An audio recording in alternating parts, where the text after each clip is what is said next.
Shalom. Koram Lee Anthony, Baruch Haba. Hello and welcome to Sarid. My name is Anthony. I want to thank you so much for joining us. If you have not already, please subscribe. This is an Edut, and as always, we like to begin by giving all praise, honor, and esteem to Yahuwah Elohim and to his Ben Adonai Yahushua, who has come along with us on this journey. So thankful for him and the abundance of everything that we have through him during these dark times. To the Kodeshim out there in the wilderness, I trust all is well with you. I want to thank you for your comments and for your support and your unwavering commitment to the truth of Scripture.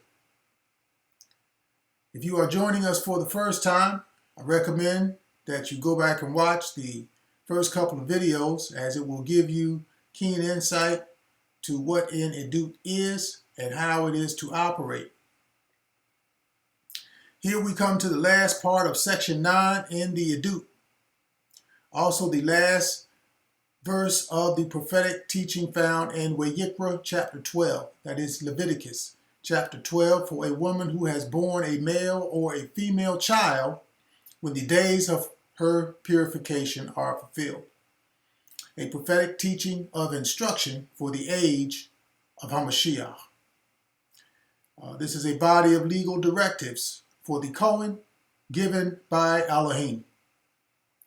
The special laws that are to be pointed out, shown, and taught. A star is preparing to get clean, and it seems as though she has run into a little problem. The scene has shifted from the chaos out in the city square where the protests are still taking place, and things are now unfolding behind closed doors in high places concerning politics and religion. Let's see how that works out. Here we will look at Vayikra chapter 12, that is Leviticus chapter 12. The last verse is Verse 8, dealing with the days of purification for a woman when it is fulfilled. It is a Torah. It is a prophetic teaching, and we will see how it lines up here in the book of a star. The verses we will be looking at for the witness will be in verses chapter 5, verses 3, 4, and 5. And what the word of Yahuwah has said in the prophetic teaching, Devarim, Deuteronomy, chapter 67 and 68. Now, because of the way that they are lined up, we will look at some here now, and then we will continue in the next frame. And so here we will look at Devarim, chapter 28, verse 67. We'll go to 68. And the word of Yahuwah says, in the morning you shall say, oh, that it were evening. In the morning you shall say, oh, that it were evening. Boker is the word for morning. There's future time. It is the daylight. The verb means to seek inquiries, to look for and reflect or consider on something. Oh, that it were evening. So we have the morning here, and now we have the evening. The evening is Arab. Arab means to grow dark, to do at evening. The verb means to become surety, to take a pledge in exchange, to die for. So Yahuwah is saying there will be something to look for in the morning, and by surety of a pledge, have it by evening. So a star is coming up here looking for something. And Yahuwah knows it. And over in the survey line concerning the prophetic teaching that Yahuwah gave Moshe, and if she is not able to bring a lamb. So he knew she was coming, and she might not be able to bring the lamb. So that word here for lamb is H7716. This is a different lamb. It is seh. It is one of a flock. A lamb is a sheep, a goat, a young sheep, or a young goat. She's trying to get something here. The verb means to crash, to be left desolate, to crash into ruins. All of that, to be in ruins, be desolate. She just don't have it. She just don't have it. The word for lamb in the last video, the last teaching we were in, was kebes. That recognized the tail of the lamb that she is walking through here. That is the preferred lamb. Adonai Yahushua had not come during this time, and she cannot get the preferred lamb, so she just has to find something. That preferred lamb meaning to butt heads. Now this word for lamb said is something less, whatever can be found of the flock, whatever sheep or goat. The verb means to be desolate. Also, it identifies feeling or showing misery, unhappiness, or loneliness. She just didn't have it. She could not find a lamb anywhere, so the king said to her, "What do you wish, Queen of Star? What is your request? What do you wish? What is your request?" The word for request there is begasha. Begasha. It is an entreaty or a petition. The verb means to desire or seek, to ask in order to secure an exact request. What is it? So to sum it up is to wish for something in the morning and have it by evening. So she's here in the morning and she's going to make a request, and hopefully she'll get it by the evening. That is a survey on those lines. And Yahuwah declares, "And at evening you shall say, oh, that it were morning." In the evening, meaning to grow dark. To do at evening. So something up. So she just don't have a lamb, good or bad. This is not good. So the verb for Arab comes into play. The verb means to become surety, to take a pledge in exchange, to die for. So something else comes up here. So there can be an exchange. Since there can be an exchange, well, oh, that it were morning. If the kingdom is granted to me at evening, oh, that it were morning, done as a pledge in the evening and reflected on in the morning. The definition on the words for Boker and Arab. This is getting interesting. It's getting exciting. So here, the word in the survey line says she may bring 2 turtle doves or 2 young pigeons. The turtle dove, H8449 Torah is a dove, and it's used as a term of endearment.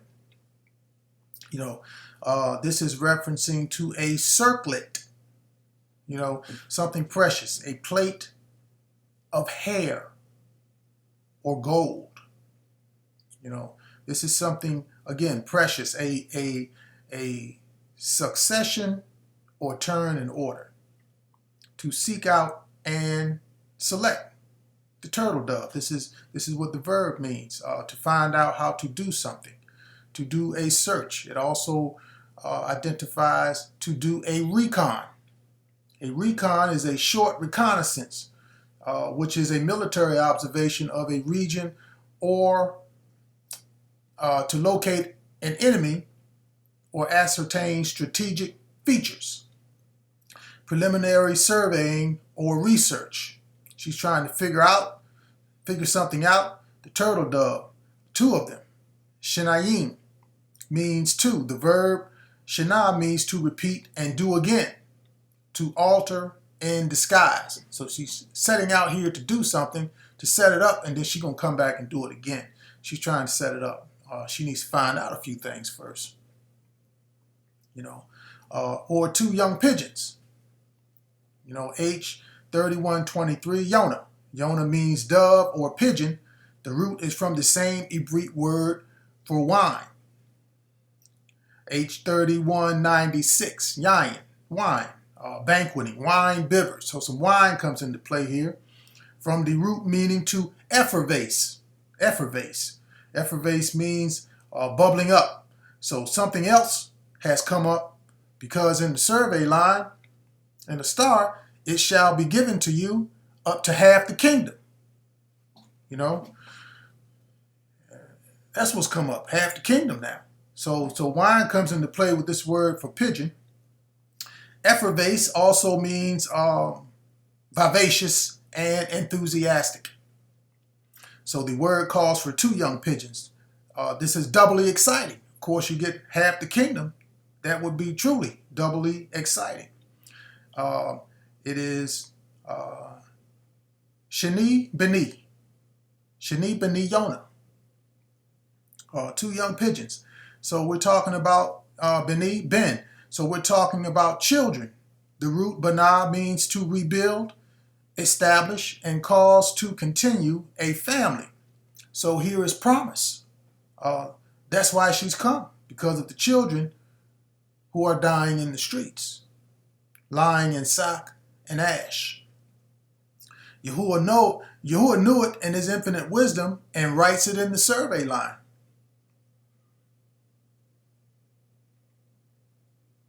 And she is no doubt excited over the news after everything she had to do to get to this point.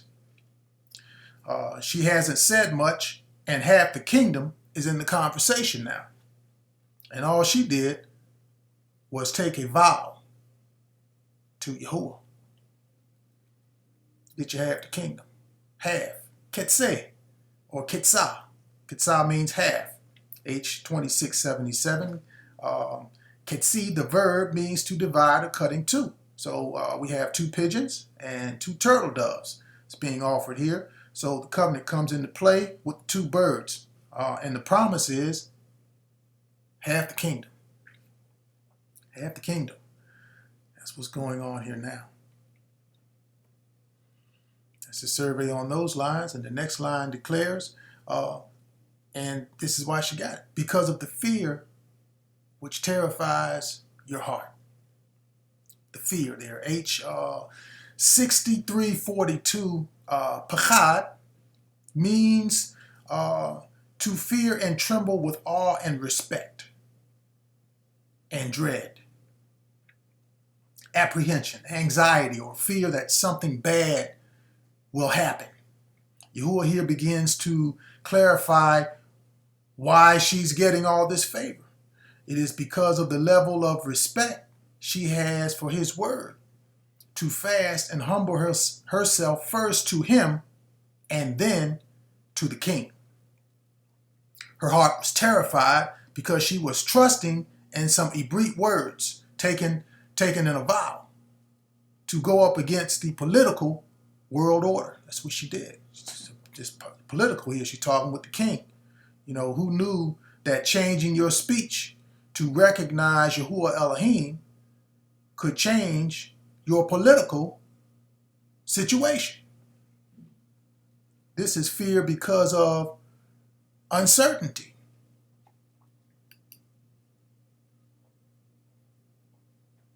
And over in Wayikra, one of those birds is going to be as a burnt offering. A burnt offering. Olah means ascent. The verb means to come up before Elohim. To rouse up and stir up mentally is in the definition. So she has worship on her mind. King is speaking, she's thinking about Yahuwah. And Aloha is her focus. And she continues to show deep respect. This is the bird for the burnt offering. Comes up.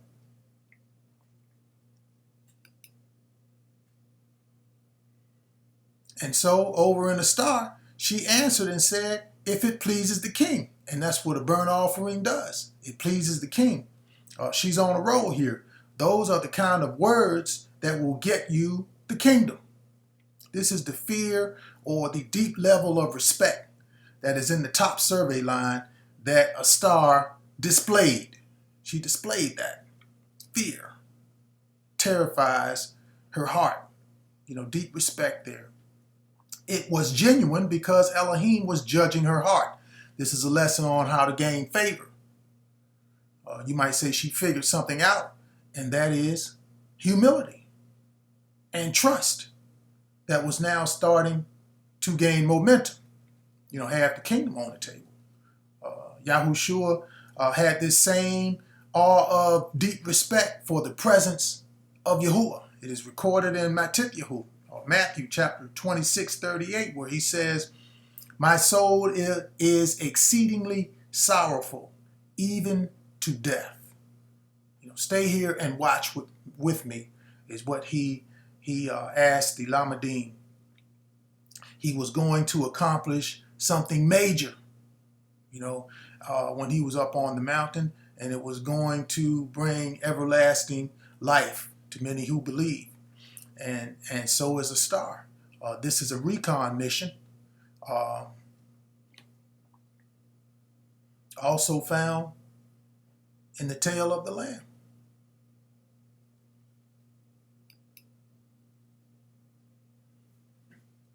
And over in Devarim, Yahuwah declares, "And because of the sight which your eyes see." Because of the sight which your eyes see. So he's starting something different here. And he says, and because of the sight of your eye, because of the sight which your eyes see. So over in Wayikra, it declares, and the other is a sin offering. The other is a sin offering. Kata'at. It means sin. It is the purification from sins. One verb was for the burnt offering, and the other one was for the sin offering. So Elohim is looking to do some destruction here. The verb means to make a sin the reason for the sin, the reason for the trouble for missing the mark. And so over in the star, Haman comes into the picture. This is religion now. And that's what he represents. The king represents the political part. Haman represented those spiritual letters. He represents religion. People who the president call up in there and sit and try to give messages to deceive the people, that the preachers come back and lead them astray. In the survey line, and because of the sight which your eyes see, this is the sin offering, let the king and Haman come today to the banquet which I have prepared for him. The banquet. H4960 was a mishte, a banquet of drinking, usually of wine, particularly because of the two pigeons that are in the offering for this encounter. The root word for mishte is shatah. Shatah, H8354, is figuratively used of drinking the cup of Elohim's wrath. So we talk burnt offering here and a sin offering. Or a slaughter of wicked deeds. And this is how world religion, and I mean every one of them, Christians, Muslims, and Jews, all have a stake at the table. Whether it is here of the king or president or prime minister or whoever is running the country. They all sit down to discuss what they are going to teach you to keep you from coming to a knowledge of the truth and taking a vow to worship Elohim. They're going to keep you down. This is what was done during the time of slavery, during the time of Reconstruction, during the time of the Civil Rights Movement, and every major social economic upheaval. The church led the way and led everybody astray. Everybody. Every other religion. So that it can be fulfilled, for the leaders of this people cause them to error. And those who are led by them are destroyed. That's why you don't follow people, you follow teaching. Thus, I have lined this edut up so that you can see and find out for yourself what Yahuwah has said. Because this is his word, lining up to tell this story that was carried around in the wilderness during the days when the children of Israel came out of Mitzrayim. He was setting it up then. So don't be ashamed of what is written in the book for the sake of hurting someone's feelings or being anti-Semitic. I wouldn't give a damn who it is. If it's written in the book, they have a problem with the book, not you. Your problem is you just don't know what's written in the book. And that is why the wrath of Elohim is going to be poured out to slaughter wicked deeds. He's going to do this himself. He's going to do it himself.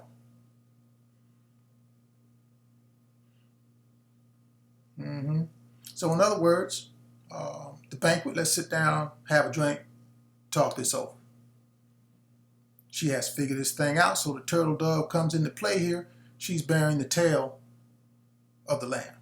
The wine comes into play here.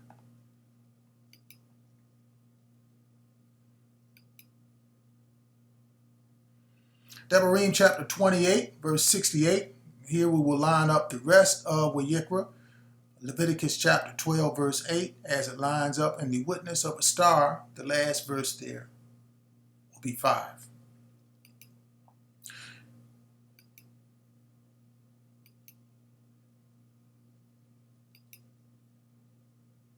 And Yahuwah will take you back to Mitzrayim in ships, by the way of which I said to you, you shall never see it again. Back to Mitzrayim. Mitzrayim has two definitions. One is land of the Copts, and the other is double straits. We're going to look at them in a minute, but first we're going to look at these ships. H591, Ania, were literally ships. It's a fleet in the sense of conveyance. Something that conveys or carries you as a collective feminine noun. Everyone together, it is collective. So it's a bunch of people on a ship. That's what's going on here, this word. It is a collective feminine noun, everyone together, collective. It is the verb, H578, ana, of that word, that means to mourn. To mourn collectively is implied here. The ship was the state of mind, everyone together. They got the notice, annihilation, from Haman's letter, certain death. That mindset, that ship, that vessel carried them away to a place known as mourning. To a place known as mourning. By the way of which I said to you, you shall never see it again. Again, so there is no recorded history of the children of Israel ever going back to Mitzrayim in ships. Yahuwah said, you shall never see it again. In fact, you do not see Mitzrayim at all these days because they call it Egypt. Most people don't know what Mitzrayim is. It's Egypt. So this is true according to the letter of the word. So we have to look at the understanding of the letter of the word to gain spiritual insight. Mitzrayim means double straits. The double straits Yahuwah is referencing to here is world powers, Madai and Peres. The same as Mitzrayim or Medo-Persia.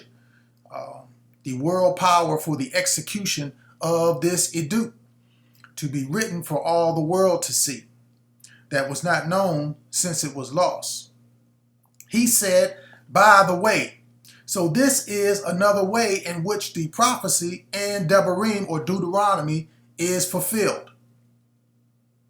Now, a group of people at a much later time in history and recorded in a very well-known historical event called the Atlantic slave trade, this also happened, that literally carried people of color from one continent to another in ships. And the state of mind was fear and mourning. They were terrified. You know, everyone knows the recorded history of the slave trade, just like here in the book of a star. They were terrified. They were mourning. because of these letters and the seriousness of it all. This was done to establish another world power of double straits called the Americas. It's two Americas, North and South America. These are the double straits now, the new world and site of the current distress of the children of Yahuwah. They helped build America into the superpower it is today, and they are rising up against that world power because of the double straits of oppression now, identical with the story of the Exodus in the scriptures. It's the same script, brought back literally in ships in another way, another type of Mitzrayim. So a second definition for Mitzrayim, which is H4714, is land of the Copts. Land of the Copts. Now, this is interesting. Mitzrayim means double straits. The social injustice that sparked the unrest in America was initiated by the Copts. No pun intended. To put it bluntly, police brutality was just one strait. The other is far worse. It is the religion that was followed from ancient Mitzrayim that was resurrected by Coptic Christians. Christianity, the religion of the Americas. This type of strait. They bear the cross, a religious symbol that is a direct descendant of the Egyptian Ankh. The Egyptian Ankh that you see in so many pictures of ancient Egypt or Mitzrayim, which is a cross with a circle on top. So not only are they oppressed by the Copts physically, they are oppressed by Coptic Christians spiritually. Need to wake up. That branch of Christianity, those people, when they die, they are not saved, although they think they are. And we will get to that in another video.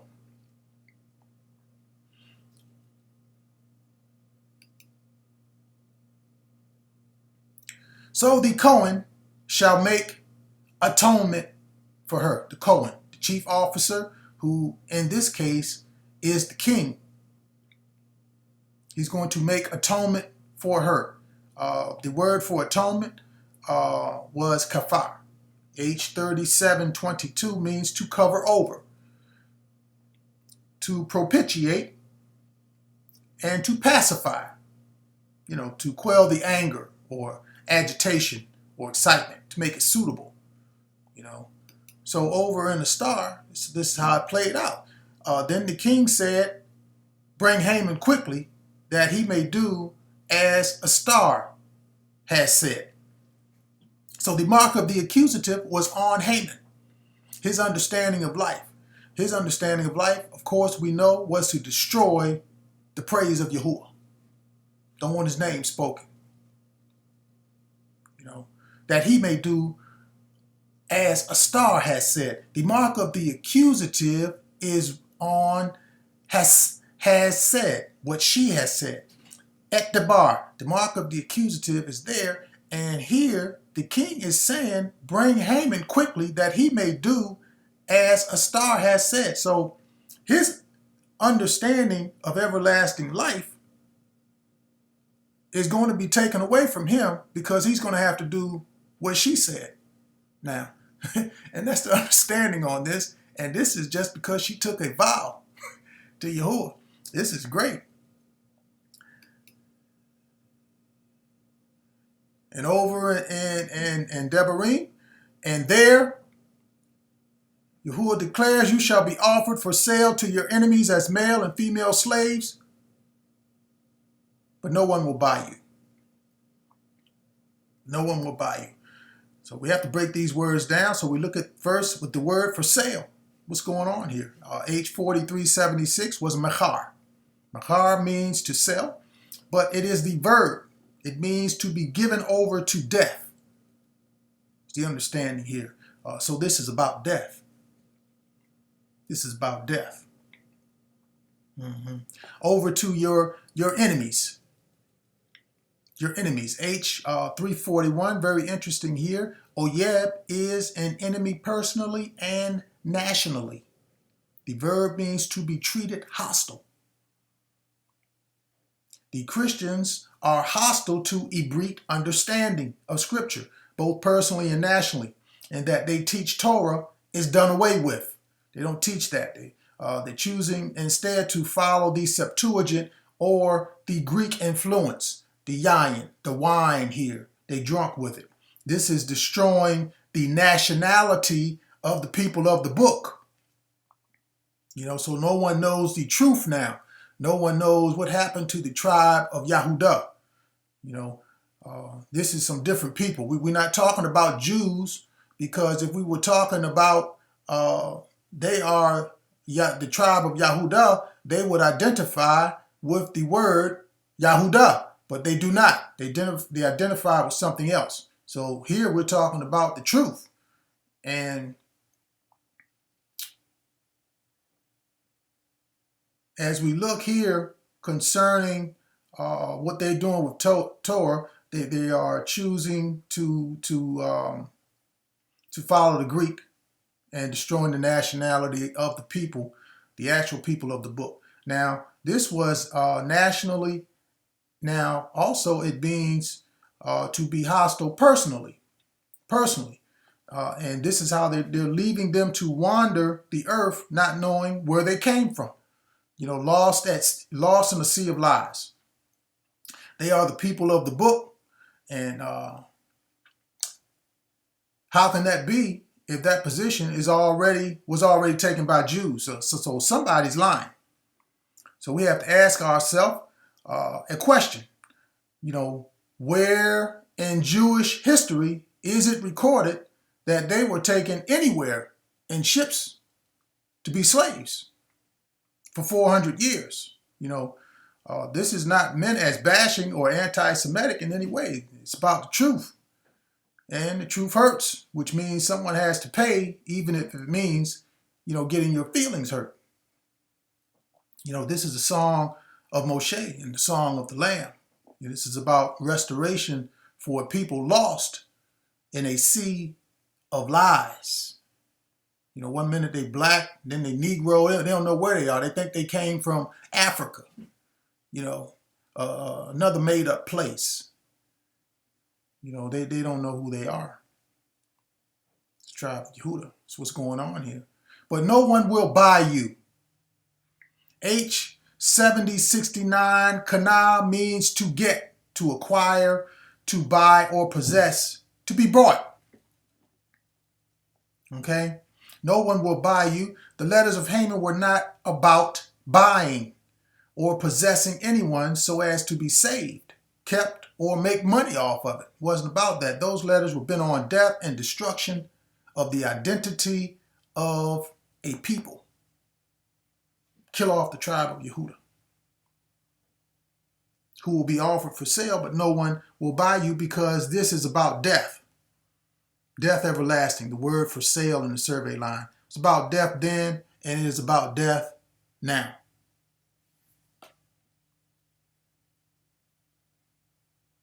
So everybody just needs to be quiet and listen, put a mask on. Here in the Americas, they twisted the scriptures on them. That's what they did. Just like here in the Book of a Star. It was revealed in the video released. The Passover is in the Book of a Star. Who knew? One of the videos of Sarid changed the religion up. They forbid the slaves to practice any religion they knew before they came to the new land, and forced them to convert to Christianity. It was the only option for many generations. And this is how they did it. That same cross they burned in the front yards of the slave descendants to terrorize them before they destroyed everything they owned and hanged them from trees is the same cross they burned in the minds of the slaves to promote a false religion and destroy them forever. No one will buy you literally means no one will save you. And that is the hard truth there that a lot of so-called African Americans just can't come to grips with, taking a vow to Yahuwah Elohim.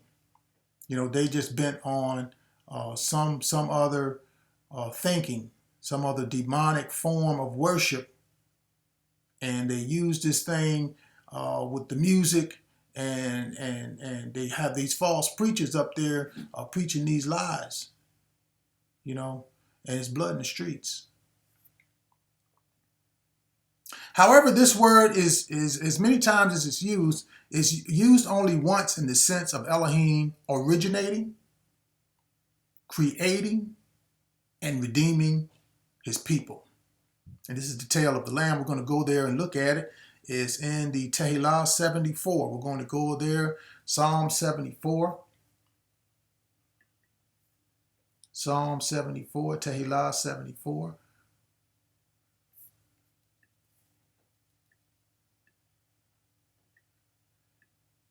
It is a song of Asaph. Asaph means the gatherer, people who are being gathered for something. I'm going to read. O Elohim, why have you cast us off forever? And why does your anger smote against the sheep of your pasture? Remember your Edah, which you have purchased of old, the Shebet of your inheritance, which you have redeemed, this Mount Sion, where you have dwelt. Lift up your feet to the perpetual desolations. The enemy has damaged everything in the set-apart place. Your enemies roar in the midst of your meeting place, and they set up their banners for signs. They seem like men who lift up axes among the thick trees, and now they break down its carved work all at once with axes and hammers. They have set fire to your Mikdash. Yes, they did. They burned it down. They have defiled the dwelling place of your name to the ground. They don't even know it. They said in their hearts, here we go with the oath, let us destroy them all together. They have burned up all the meeting places of Elohim in the land. The beginning of learning. Took it all down. We do not see our signs. There is no longer a Navi, nor is there any among us who knows how long. O Elohim, how long will the adversary reproach? Will the enemy blaspheme your name forever? Why do you withdraw your hand, even your right hand? Take it out of your bosom and destroy them. For Elohim is my king from of old, working deliverance in the midst of the earth. You divided the sea by your strength. You broke the heads of the sea serpents in the waters. You broke the heads of Leviathan in pieces and gave him as food to the people inhabiting the wilderness. You broke open the fountain and the flood, and you dried up mighty rivers. The day is yours, the night also is yours. You have prepared the light and the sun. You have set all the borders of the earth. You have made summer and winter. Remember this, that the enemy has reproached, O Yahuwah, and that a foolish people has blasphemed your name. Oh, do not deliver the life of your turtledove to the wild beast. And do not forget the life of your poor forever.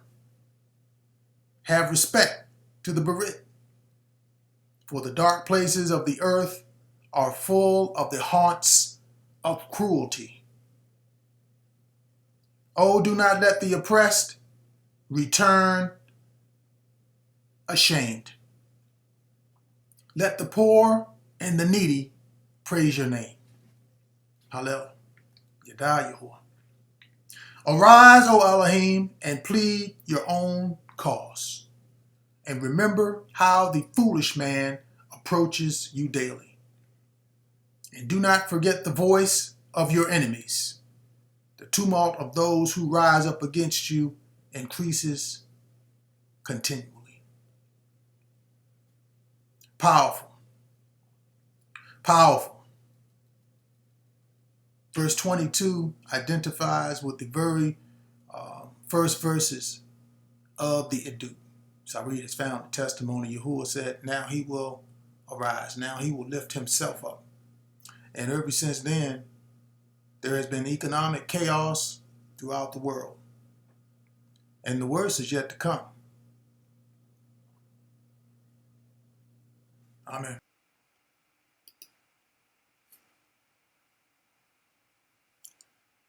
But over in Wayikra, the word declares, and she will be clean. Clean, that word for clean, tahar, it means to be pure. It means to be clean physically, to be clean of disease, to be clean ceremonially, and to be clean morally, made clean. So somebody's in trouble.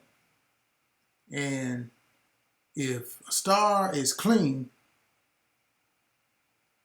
then Haman's in trouble. You know, no one will buy you. This isn't about buying and selling. This is about death. Well, she's going to wind up clean. No harm to the Turtledove. And so over in the star, it's confirmed. So the king and Haman went to the banquet that a star had prepared.